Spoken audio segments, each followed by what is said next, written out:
Известный американский актер, режиссер, мастер боевых искусств Стивен Сигал давно посещает города России и Сибири. Визиты в основном носят частный характер, и голливудская звезда предпочитает оставаться инкогнито. Так и в этот раз. О посещении актером столицы Алмазного края якутяне узнали из фотографий, появившихся в сети уже после того, как он сошел с трапа самолета. Смотрите сюжет из Мирного. В селе Арылах Чионинского наслега к приезду голливудского актера готовились заранее. Решили удивить звезду местными традициями и обрядами. Легендарный Стивен Сигал моментально оказался в центре внимания публики, под прицелом десятков камер и фотоаппаратов.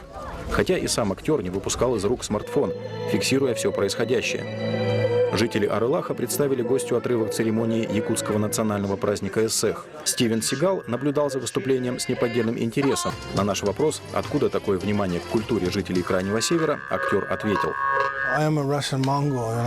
«Вообще я русский монгол. Мой отец был русским монголом, и все эти люди здесь, в общем-то, тоже относятся к монголоидной расе. Значит, их культура – это моя культура».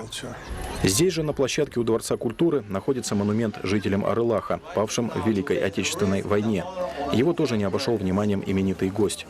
Возложив цветы к памятнику, Стивен Сигал присоединился к национальному якутскому хороводу «Асуохай», который также исполняют во время эссеха, а затем уделил достаточно времени общению с местными жителями. Есть в Арылахе и свое сельхозпредприятие, и современный молокозавод, где налажено производство широкого ассортимента молочной продукции.